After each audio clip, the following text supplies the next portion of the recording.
दोपहर की धूप बाजार की गली पर सीधी गिर रही थी। उसी गर्मी में 10-11 साल का राजू धीरे धीरे चल रहा था, जैसे हर कदम उसे अपने पेट की खाली आवाज और साफ सुनाई दे रही हो। बस 5 रुपए, इतने में क्या मिलेगा? उसने जेब से मुड़ा हुआ सिक्का और नोट फिर निकाला, हथेली पर फैलाकर देखा, फिर सावधानी से मोड़कर वापस रख लिया। सुबह से कुछ नहीं खाया, अगर आधी रोटी भी मिल जाए तो। अरे बेटा, रास्ते के बीच मत रुक, लोग निकल नहीं पा रहे। जी काका, अभी हटता हूँ। राजू किनारे हो गया, लेकिन उसकी नजर आगे ही अटकी रही। एक छोटी थाली वाली दुकान जहां एल्युमिनियम के बर्तनों से गरम भाप उठ रही थी। कैसी अच्छी खुशबू है। दाल है क्या? भाई एक पूरी थाली देना, जल्दी। अभी देता हूँ, गरम गरम है, बैठ जाइए। दुकान बड़ी नहीं थी, बस एक तवा, एक भगोना, 3 स्टूल और दीवार से टिकाकर रखी 2 थालियां। मगर उस छोटी जगह में खाने की खुशबू किसी बड़े भोज जैसी लग रही थी। अगर मैं पूछूं तो डांटेंगे तो नहीं? राजू दुकान के सामने खड़ा रहा, जैसे उसके पैर वहीं जम गए हों। भूख उसे आगे धकेल रही थी, शर्म उसे पीछे खींच रही थी। क्या चाहिए बेटा? खाना है? काका, 5 रुपए में कुछ मिल जाएगा क्या? 5 रुपए में? हाँ, बस इतना ही है। आजकल 5 रुपए में तो चाय भी मुश्किल है। ये सुनते ही राजू की उंगलियां जेब पर और कस गईं। वो जाने के लिए हल्का सा मुड़ा, पर भाप की खुशबू ने उसे फिर रोक लिया। थोड़ा सा चावल या दाल का आधा कटोरा, जो हो सके। काका, हमारी थाली पैक कर दो, देर हो रही है। और अचार ज्यादा रखना। अच्छा, पहले ये दे दूं, फिर बात करता हूँ। राजू चुपचाप बेंच के पास खड़ा हो गया। उसने सामने रखी थालियों को ऐसे देखा जैसे आंखों से ही पेट भर लेना चाहता हो। मैं काम भी कर दूंगा, पानी भर दूं, बर्तन धो दूं। तुम कहाँ रहते हो? पहले कभी देखा नहीं। पीछे वाली कुलिया के पास। माँ बीमार है, मैं कभी कभी सामान उठाने का काम करता हूँ। स्कूल नहीं जाते? जाता था, अब कम जाता हूँ। फीस नहीं, कॉपी नहीं, और घर में भी काम है। शंभू ने पहली बार राजू को ध्यान से देखा। धूल से सना चेहरा, सूखे होंठ और आंखों में वही सीधी सच्ची भूख जो किसी बहाने से नहीं छिपती। बाजार का शोर चलता रहा, पर राजू के लिए उस समय सबसे बड़ी आवाज उसके पेट की थी। उसने मटके की तरफ देखा, जैसे पानी से थोड़ी देर के लिए भूख को समझा सके। पानी पी लो, इसमें पैसे नहीं लगते। सच? हाँ, ग्लास वहीं रखा है। धन्यवाद काका। राजू ने जल्दी जल्दी 2 गिलास पानी पिया। कुछ पल को उसके चेहरे पर राहत आई, लेकिन वह राहत बहुत छोटी थी। बेटा, खाना मांगने आया है क्या? मांगने नहीं अम्मा, खरीदने आया हूँ। मेरे पास 5 रुपए हैं। और भूख कितने की है? भूख बहुत बड़ी है। फिर आवाज छोटी क्यों कर रखी है? आदत है, ज्यादा बोलो तो लोग डांटते हैं। अम्मा ने उसकी बात सुनकर गहरी सांस ली। शंभू ने भी हाथ का काम धीमा कर दिया, जैसे दोनों एक ही बात सोच रहे हों। तुम्हारी माँ ने कुछ खाया? सुबह पानी में चीनी घोलकर पी थी, बस वही। बुखार है क्या उसे? 2 दिन से। उठती हैं तो चक्कर आता है। दवा ली?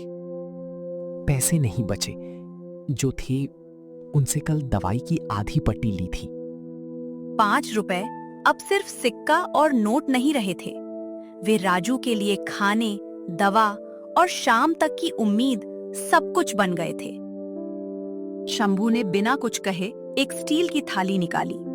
उसमें थोड़ा चावल रखा, दाल डाली और किनारे सब्जी रखी। राजू की आंखें थाली और शंभू के चेहरे के बीच डोलती रहीं। काका, ये किसके लिए है? पहले तुम बैठो। लेकिन मेरे पास पूरे पैसे नहीं हैं। मैंने पैसे अभी मांगे भी नहीं। बैठो। बैठ जा बेटा, भूख खड़े खड़े और बढ़ती है। राजू धीरे से बेंच पर बैठ गया, जैसे उसे डर हो कि कहीं कोई कह ना दे, उठो, ये तुम्हारे लिए नहीं है। मैं आधा खा लूंगा, आधा माँ के लिए ले जाऊंगा। पहले एक और खाओ, फिर सोचेंगे। सच में खा सकता हूँ? हाँ, और आराम से खाओ, जल्दी नहीं है। पहला कौर मुंह में जाते ही राजू की आंखें झुक गईं, जैसे स्वाद से ज्यादा उसे यह बात छू गई हो कि किसी ने उसे डांटा नहीं, भगाया नहीं। बहुत अच्छा है। दाल गरम है। गरम दाल पेट को सीधा सहारा देती है। और इज्जत से मिला खाना मन को। मैं बर्तन धो दूंगा काका, सच में।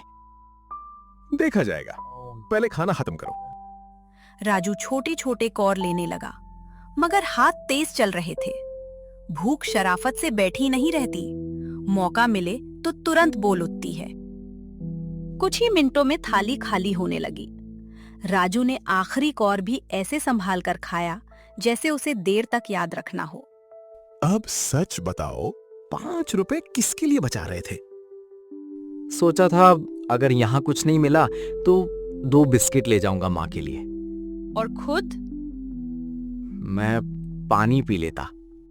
ये जवाब सुनकर कुछ पल के लिए दुकान में चुप्पी छा गई। बाहर बाजार वैसे ही बोलता रहा, लेकिन भीतर हवा भारी हो गई। सुनो, ये डिब्बा ले जाओ, इसमें थोड़ा चावल, दाल और सब्जी रख देता हूँ माँ के लिए। नहीं काका, इतने में 5 रुपए भी कम पड़ेंगे। आज हिसाब पैसों से नहीं होगा। फिर किससे होगा? जब माँ ठीक हो जाए उसे लेकर आना, और तुम कल से दोपहर में 1 घंटा यहां मदद कर देना। सच? मैं पानी भर दूंगा, मेज पोंछ दूंगा, सब कर दूंगा। और पढ़ाई भी करेगा। ये बात अभी तय कर लो। अगर काम के बाद समय मिला तो करूंगा। समय बनाया जाता है बेटा, भागता नहीं है। राजू ने पहली बार हल्की सी मुस्कान दी। छोटी थी लेकिन साफ थी, जैसे बहुत देर बाद किसी बंद कमरे की खिड़की खुली हो। डिब्बा बांधते समय शंभू ने एक नजर सड़क की तरफ डाली, फिर राजू की हथेली में दबे 5 रुपए पर। उनके मन में कोई और बात भी चल रही थी। काका, ये 5 रुपए रख लो, थोड़ा ही सही। नहीं, इसे अपने पास रखो, रास्ते में काम आएगा। पर बिना पैसे लिए आप क्यों दे रहे हो? क्योंकि हर चीज बिकती नहीं, कुछ चीजें बांटी जाती हैं।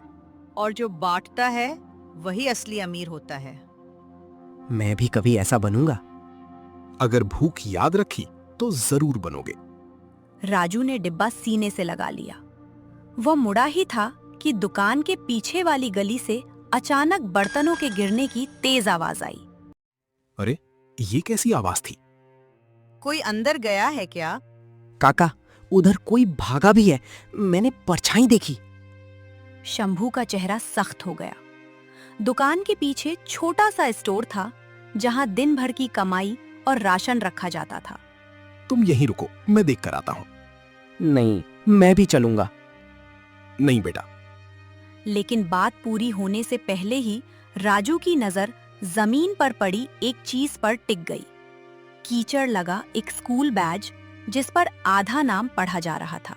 काका, ये तो किसी स्कूल के बच्चे का बैज है। राजू ने बैज उठाया और उसकी आंखों में भूख की जगह अब सवाल भर गए। अगर पीछे कोई घुसा था तो वो कौन था, और स्कूल का बैज वहां कैसे गिरा? गली में बर्तनों की आवाज थम चुकी थी, पर हवा में डर अब भी तैर रहा था। राजू ने बैज कसकर पकड़ा और शंभू धीरे धीरे स्टोर की तरफ बढ़ा। कौन है उधर? बाहर आजा, छिपने से बात और बिगड़ेगी। संभल का शंभू, अगर कोई चोर हुआ तो? काका, देखो, बोरी के पीछे कुछ हिला है। शंभू ने हाथ बढ़ाकर टंगी लालटेन ऊंची की। पीली रोशनी बोरी के पीछे पड़ी और वहां सिकुड़ा बैठा एक दुबला सा बच्चा दिखाई दिया। अरे तू? बाहर आ बेटा, डर मत। मैं कुछ नहीं ले गया, मत मारना। हमने अभी मारा भी नहीं, तुम पहले ही डर गए। ओ ये तो बच्चा है, कितना कांप रहा है।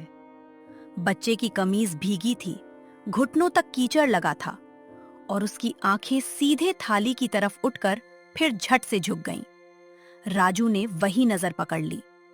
नाम क्या है तुम्हारा और यहाँ क्यों घुसे थे? मेरा नाम सोनू है। मैं बस पीछे से देख रहा था, बर्तन गिर गए। और ये स्कूल बैच तुम्हारा है? हाँ, सुबह से ढूंढ रहा था, गिर गया होगा। स्कूल जाते हो? जाता था, 2 दिन से नहीं गया। जाता था। सुनते ही राजू के मन में जैसे कुछ चुभा। उसे अपनी भूख याद थी, पर उससे बड़ी किसी और की मजबूरी पहली बार सामने खड़ी थी। सच सच बता, स्टोर में क्यों छिपे थे? भूख लगी थी, सामने से मांगने की हिम्मत नहीं हुई। तो भाग क्यों रहे थे? लगा पकड़ लोगे तो चोर समझोगे। भूखा बच्चा पहले डरता है, चोरी बाद में सोचता है। राजू ने अपनी थाली की तरफ देखा। दाल अभी गर्म थी, चावल से भाप उठ रही थी। उसके पेट में फिर से गुड़गुड़ाहट हुई, लेकिन अगले ही पल उसने दरवाजे की तरफ कदम बढ़ा दिए। रुको, भागो मत। मैं बाहर ही ठीक हूँ, अंदर नहीं आऊंगा। अंदर मत आओ, पर ये लो, मेरी थाली में से आधा तुम खा लो। क्या?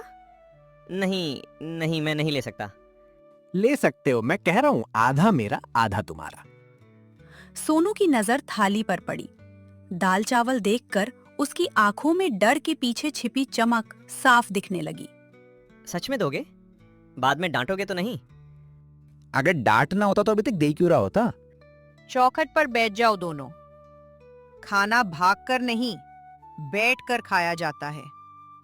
राजू, ये तुम्हारी पूरी थाली थी। सोच लो। सोच लिया काका, आधी थाली से भी पेट भर सकता है। राजू ने उंगलियों से चावल का हिस्सा अलग किया, दाल बराबर बांटी और थाली सोनू की तरफ बढ़ा दी।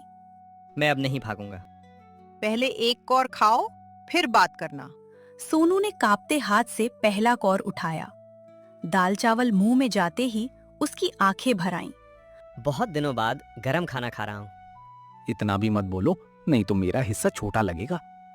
बेटा, खाना खत्म होने के बाद अपनी माँ के लिए थोड़ा राशन भी ले जाना। सच? हाँ, और कल से स्कूल भी जाओगे। हम दोनों साथ चलेंगे। मैं कोशिश करूंगा। चौखट पर रखी आधी खाली थाली अब सिर्फ खाना नहीं थी, वह उस रात की सबसे बड़ी बात बन चुकी थी कि इंसानियत बांटने से कम नहीं होती, बढ़ती है। बाहर गली में रात गहरी होती गई। दुकान की लालटेन जलती रही और 2 बच्चों के बीच डर की जगह धीरे धीरे भरोसा जन्म लेने लगा।